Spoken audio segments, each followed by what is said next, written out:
Hello everybody, and welcome to a quick little look over at the competitive rule set of Noita Online / Noita Arena. This is the current iteration I've come up with. And if you're watching this video today, know that there is a tournament coming up tomorrow. Today being the 29th, tomorrow being the 30th of June. So make sure you look in the link down below if you'd like to join the tournament. So let's go ahead and get into the rule set. So, first things first, we've got a random seed, so that way the different maps and the shops are randomized, that's good. Game mode free-for-all, that's just the default. We've got an ordered map selection on. In the future, maybe we'll have picks and bans, but I think for the time being, just going through the full map rotation is the best way of doing it. The current objective is to try and have like a good mix of open and closed maps, because that benefits different builds differently. So yeah, this will basically open up the ability to sort of customize your build round over round, and taking big risks like teleportitis, where it's really good indoors but really bad outdoors. So I think having a good map variety is really important for this. We've got it set as a first to 7 wins. This goes pretty quickly, but I feel like a first to 7 wins is pretty good. So that means it's a best of 13. And I don't know. I've done it a lot, and it just tends to feel like a good stopping point. You get that good amount of early game, you get a bunch of mid game, and then you get maybe 1 or 2 true end game rounds where you really get to lag out your computer a little bit. So I think that works really well. And of course, we've got it where if you lose, that's when you get your perk. That makes sense. We don't have perk synchronized because it's a 1 versus 1 format, so it literally doesn't matter. Item shop is enabled, which means that we get all the fancy little extra items, and the only reason we're allowed to do that is because we've got Ambrosia blacklisted on the material blacklist. This is the only material that I've blacklisted. I feel that all the other ones are totally fine just to exist. They don't really cause any issues. And yeah, we've got true random shops disabled. I find that this causes the scaling to go haywire, but very fun in like a casual mode if you wanted to try that out. Once again, this is for like a competitive gameplay setting. We've got alternating shop style. I've tried mixed in the past, where you have a mix of wands and spells, and I find the scaling is actually too linear. Like it's almost like boring. The reason why I really like alternating is because you get these really big jumps in power, where like sometimes you'll find something really crazy out of a spell shop, but you won't be able to use it until the next round when you get like a really juicy wand. So I feel like this is just more of everything, but you have to kind of time your power scaling, and it just feels a lot better to me. But definitely something I'd consider changing if there's some alterations to the game potentially. Shops are synchronized in competitive play. That way both players have to utilize the same set of items, and one person doesn't get lucky over the other. We're trying to mitigate the amount of like shop luck as much as we can, and this is the best way of doing it, I found. But that said, it's still quite possible to get lucky with perks, and you can desync shops using like greed and what else? Extra perk in Holy Mountain, or extra items in Holy Mountain, that sort of thing. Really changes the game, but maybe those will be on a suspect test later for potential bans. We'll think about it. Got the shop starting tier at 0, and it just scales up normally, so that way you get your early game stuff, and then you scale up from there. We've got the max shop tier set to 7. It'll pretty much never go to 10, even if I were to set it to that. And 7 is around the like where all the really good spells are anyway. Once you get up to 10, it's just like all touch-ofs and, it's stuff that is generally a lot less useful. So, I mean, it's not exclusively stuff that's less useful, but less versatile, I guess I would say. Oh, there is max tier random. That's something I should start playing around with. We might play around with that at some point. That way it can start randomly selecting lower shop tiers. That's definitely something that I'll probably look to include in future competitive variants. We'll try that out. Shop price multiplier is now set at 1. It used to be set at 0.7, but Evasia has reworked the way shop price scaling works, and now we don't actually scale the shop at all. Everything stays relatively cheap, and yeah, it means that like saving has more value. It tends to be really good, so I like this a lot. Really good change. And we have the damage cap disabled. That's just to hopefully buff up one-shot wands and nerf down machine gun wands, because machine gun wands are always like really, really stupid anyway. So anything to try and like balance that out is good. So yeah, one-shots are allowed in competitive play. We've got the linear shrinking mode, and this is recently updated. Now the zone only lasts 2 minutes, so you're going to be having 2-minute rounds. They'll be going pretty quick. I might increase this timer if people have an outcry for it. I could see 3, 4, even 5 minutes being good for a single life, but I think for a tournament setting, having it be quick is totally fine. We've got the card system enabled, and with cards, I've actually got quite a few of them blacklisted. Always casts tend to break things and be very, very random. So we've got those removed, and I've also removed a couple of the weaker things as well, like increasing multicast and spread. Nobody's ever going to use these, so I just got rid of them entirely. And yeah, that's pretty reasonable. Health might be OP, but I'm leaving it. Random perk is obviously a big risk in competitive play because you could get something really bad. But honestly, most of the perks are pretty usable in Noita Online/Arena, so I think that's no real problem. And let's go ahead and see, where were we here? Right, so card system is enabled and only the loser will get them, which means if you lose a round you get both a perk and a card, which is pretty darn good. And you can even end up getting multiple perks because of that, which is very, very nice. On top of that, wand removal is disabled. I think there could be some merit to this for a different type of competitive mode, but I feel like it just feels kind of bad unless, you know, you've got like a huge advantage over your opponent or something. Smash mode is just a different style of gameplay, so that's disabled.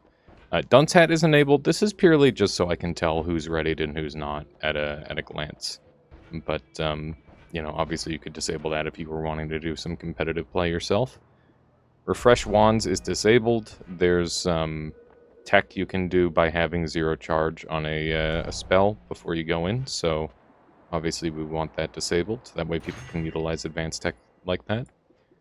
The Holy Mountain timer percentage. This is the percentage of players needed to start the timer. So only one of the 2 players need to ready up, and then the Holy Mountain timer is 2 minutes, which is pretty generous, I think, because both players are going to be looking to get ready, and then, you know, the 2 minutes is pretty decent time pressure. Homing multiplier doesn't matter at all, because I've actually gone back and banned all the homing, so we could turn this back up to 100% again, actually. And self-homing multiplier, obviously we don't care about that, and that would break things like chain bolt and pollen and that sort of thing, so we don't want that on. Health scaling multiplier, this is one of the big new changes that has massively improved things and kind of increased the time to kill a little bit, which I'm super thankful for, because honestly people were killing each other way too fast before, because you would only scale at 10 HP at a time, or using the health from like that list there, so not terribly helpful. But with a 1.2 times HP multiplier, this is going to improve your HP quite a lot very rapidly, and everybody's going to be scaling linearly, which is really great. Instant health is disabled just because that's default, and there's no gold scaling, which means that we've got that modern gold system. Now I'm going to go over bans, and this sort of thing is where we're going to need your input. So, if you've played competitively, if you're interested in playing competitively and you want to have a say in this, please join the discourse in the comments. Because I'm interested in making this not just a rule set that I feel is good, but a rule set that everybody feels is good. And yeah, so let's start off with our perks. There's not very many perks that are banned because I think they've all got a use case to some degree. Always Cast is banned because it's very, very broken when you get a silly broken Always Cast and you win 4 rounds in a row just because you got lucky and lost a round. It's kind of silly. Glass Cannon is very fun, but unfortunately must be banned because it is too lag-inducing. It is ridiculous, and yeah, while it's very, very cool, it's too laggy for competitive play. Homing Shots is banned because homing is silly. It's either way too good or way too bad, depending on your homing multiplier. I banned Leggy Mutation because it just feels awful. It feels genuinely terrible, and Lukey Mutation is great. Lukey Mutation is fantastic. Leggy Mutation is a pain in the ass, so I just got rid of it.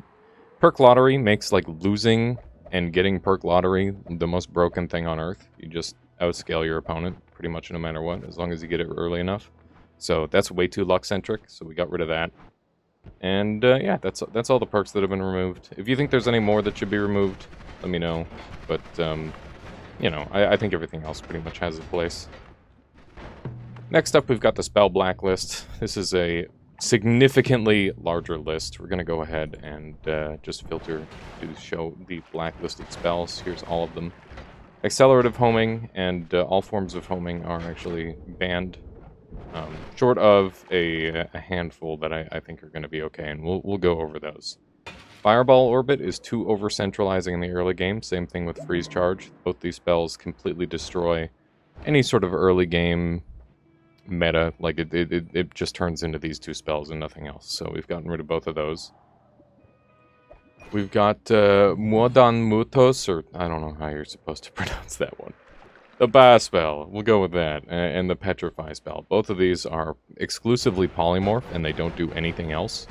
All of the other polymorph spells can be used to do things, but these two, being exclusively polymorph, means that they do literally nothing else, and they don't do anything at all, in fact, because polymorph isn't enabled in the current state of competitive. And, yeah, that's just not necessary. Projectile area teleport is just a really nasty version of homing. We don't want that in. Rotate toward foes, the same deal. I've gotten rid of Sea of Acid. That's been blacklisted for a long time. But now I've also gotten rid of Sea of Lava for this current tournament. I personally believe that Sea of Lava is okay. Sea of Acid might not be. I would like to see these spells unbanned at some point, and maybe we have like an individual ban system at the start of the game where people can spend like 1 to 3 bans at the very start, and they can ban individual spells out of the meta.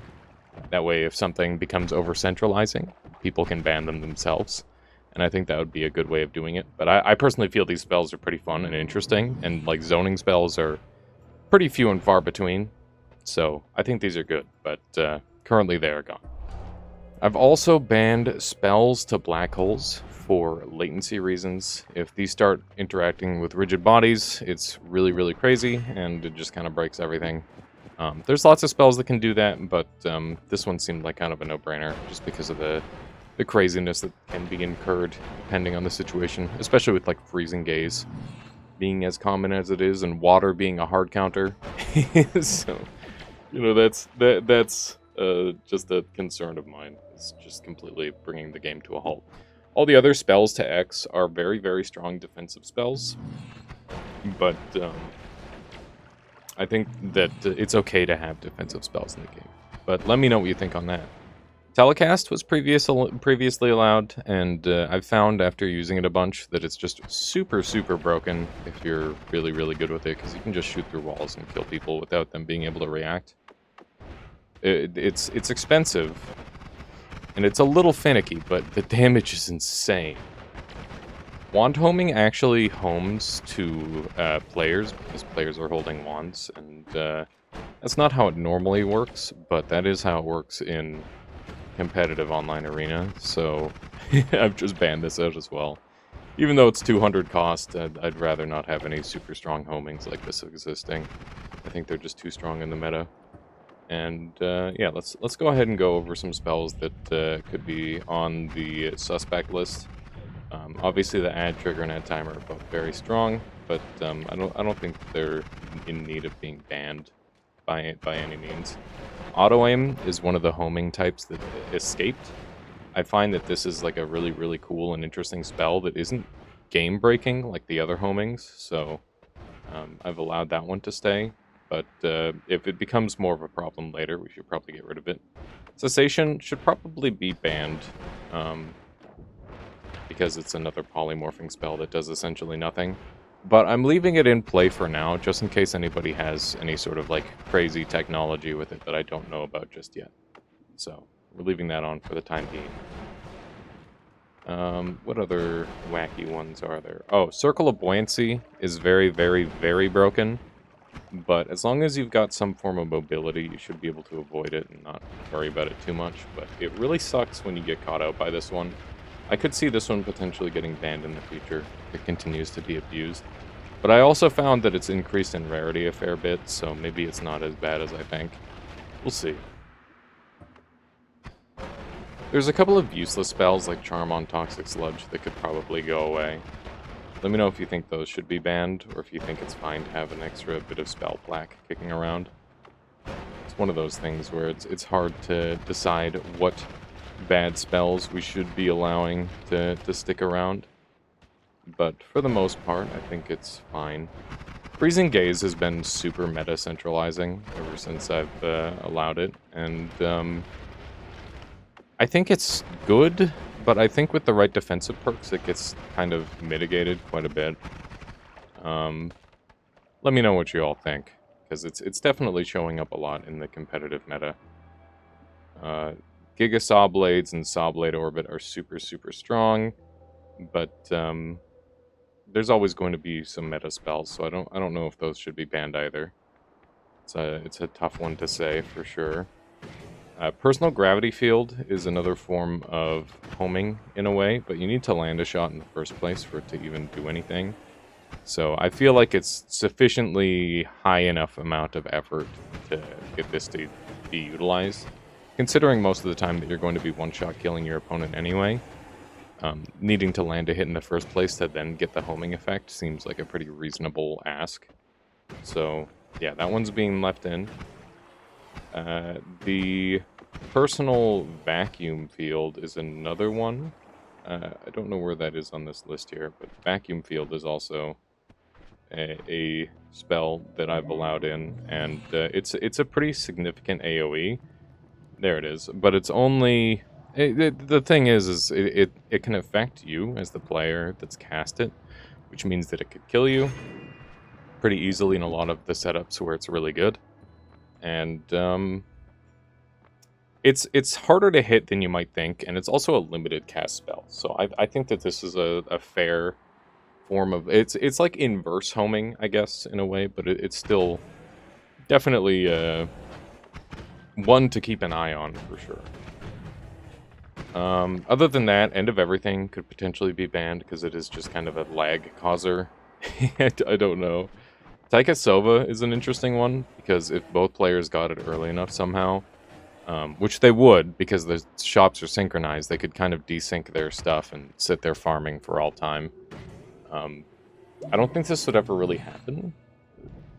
I mean, it could. It depends on the people, but like, in a best of 13, this is a really unlikely spell to show up. I think I've seen it one time ever with this rule set in a 1 versus 1 scenario. And the game ended pretty quickly after it showed up, so probably okay. And other than that, we've got Long Distance Cast and Warp Cast. I think those are pretty strong spells, but nothing game-breaking. And yeah, that's all the spells. And perks, nothing too crazy. Item blacklist, we don't have any items blacklisted at all. Material blacklist, once again, we've got Ambrosia blacklisted because you could just sit in it forever. There could be some cool counterplay where you, like, bring in water or something, douse your opponent, and then blast them. But I feel like it just encourages camping way too much at, like, a high level, which is just not what I want to see. Aggression should be rewarded in PvP, and, you know, people should be having fun, not sitting there waiting for their opponent to approach. That sucks. That sucks super hard. Oh, a couple of other spells to address. Acid was suggested to be nerfed. I think Acid is fine. It affects both players, so it's really not that big of a deal. And yeah, it's strong, but like I don't think it's that strong. The fact that it affects both players is pretty reasonable. Also, the Circle ofs were being used for some degree of zoning and camping, and these have all been nerfed, actually. Well, specifically the Stillness and Thunder have been nerfed, because now they affect the caster as well, meaning that you have to be a lot more careful around them if you want to use them. But yeah, these spells with the nerfs, I think, are much more reasonable now. Maybe even, like, weak to some degree. But I'm pretty okay with that, because that was a pretty degenerate playstyle as well.